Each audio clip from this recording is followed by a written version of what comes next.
Welcome to my channel. मेरा नाम है एडवोकेट अनुभव त्यागी और आज इस वीडियो में मैं बात करने वाला हूँ विल की, वसीयत की वसीयत की क्या इम्पोर्टेंस होती है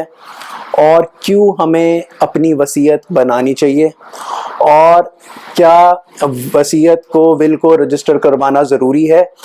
या फिर हम उसको अनरजिस्टर्ड भी रख सकते हैं, और एक रजिस्टर्ड और अनरजिस्टर्ड विल जो है उन दोनों के बीच में क्या डिफरेंस होता है, रजिस्टर करवाने से हमारे को क्या फ़ायदा होता है और रजिस्टर ना करवाने से क्या हमारे को नुकसान उसमें हो सकता है। तो जैसा कि हम सब जानते हैं कि आज का टाइम जो है काफ़ी डिफ़िकल्ट हो गया है और काफ़ी अनप्रेडिक्टेबल है टाइम। कुछ हमारे को पता नहीं कि कल क्या हो जाए, तो इसलिए इम्पॉर्टेंट ये है कि आप अपनी जो विल है उसको प्रिपेयर करवाएं, क्योंकि जब मान लीजिए किसी की डेथ हो जाती है तो उसकी जो भी प्रॉपर्टी होती है, जो भी एसेट्स होते हैं, अगर कोई पर्सन जो है बिना विल बनाए उसकी डेथ हो जाती है तो उसको हम कहते हैं कि वो पर्सन जो है उसकी डेथ इंटेस्टेट हुई है, मतलब कि उसने कोई विल प्रिपेयर नहीं करी है। तो उसके जो एसेट्स हैं, जो भी एसेट्स हैं, प्रॉपर्टी है, उसके पास जो भी ज़मीन जायदाद है, तो उसका जो बंटवारा होता है, उसका जो डिस्ट्रीब्यूशन होता है, वो जो मान लीजिए आप एक हिंदू फैमिली को बिलोंग करते हैं तो उस केस में जो भी हिंदू लॉज हैं, सक्सेशन एक्ट है, उसके अकॉर्डिंग्स में ही जो आपके एसेट्स हैं, जो भी आपकी ज़मीन है, प्रॉपर्टी है, वो सब जो है उसका बंटवारा हिंदू सक्सेशन एक्ट के तहत होगा। अगर कोई पर्सन है जिसकी डेथ हो जाती है और उसने अपने लाइफ टाइम में अपनी विल प्रिपेयर कर रखी थी, तो जो प्रॉपर्टी है उसका जो भी डिवीज़न है, जो भी उसका सेपरेशन है, वो सब जो है वो होगा विल के अकॉर्डिंग। जो जो विल में लिखा होगा उस तरह से डिस्ट्रीब्यूशन एसेट्स का हो जाता है। तो जो विल है उसको एग्जीक्यूट करवाने के लिए आपको कोर्ट जाना होता है और उसके अकॉर्डिंग्स में ही जो भी प्रॉपर्टीज़ हैं उनका डिस्ट्रीब्यूशन हो जाता है। तो विल जो है वो रजिस्टर्ड भी हो सकती है और जो अनरजिस्टर्ड विल है उसकी भी एविडेंशियरी वैल्यू रहती है और उसकी भी वैल्यू होती है। तो इन दोनों चीज़ों में डिफरेंस ये है कि अगर आपकी विल रजिस्टर्ड है तो वो ज़्यादा ऑथेंटिक डॉक्यूमेंट बन जाता है, उसकी थोड़ी ज़्यादा वैल्यू हो जाती है,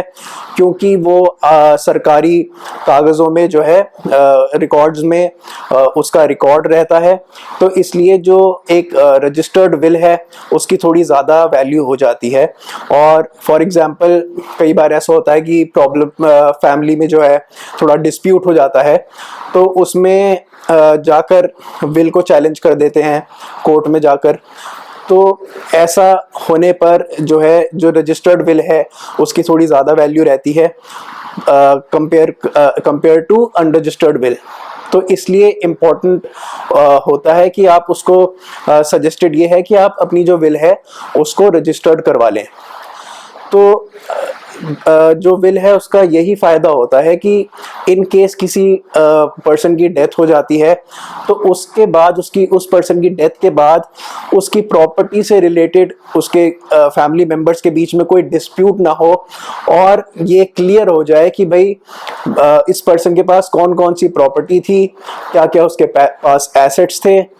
तो वो थोड़ा क्लियर हो जाता है, क्योंकि कई बार है तो ऐसा होता है कि किसी पर्सन की सडन डेथ हो जाती है और उसके फैमिली मेम्बर्स को पता भी नहीं होता कि उसके पास क्या क्या एसेट्स हैं। तो ऐसी प्रॉब्लम को अवॉइड करने के लिए बेटर ये रहता है कि आप अपनी विल लिख लें और उसमें जितने भी आपके एसेट्स वगैरह हैं वो सारी चीज़ें जो हैं उस विल में मेंशन करें। और फॉर एग्जांपल कोई किसी ने अपनी विल बना ली है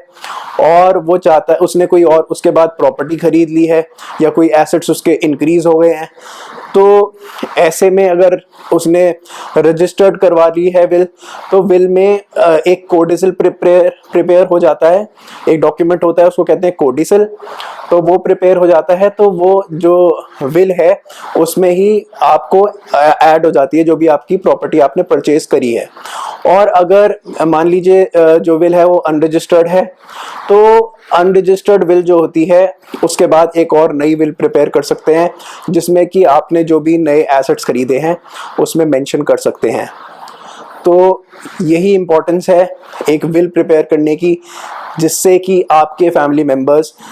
जो हैं, इन केस अगर आपकी डेथ हो जाती है तो उसमें कोई भी प्रॉब्लम ना हो, जो भी एसेट्स और प्रॉपर्टीज़ हैं उसके डिस्ट्रीब्यूशन के लिए। इसलिए आपको अपनी विल ज़रूर बनानी चाहिए।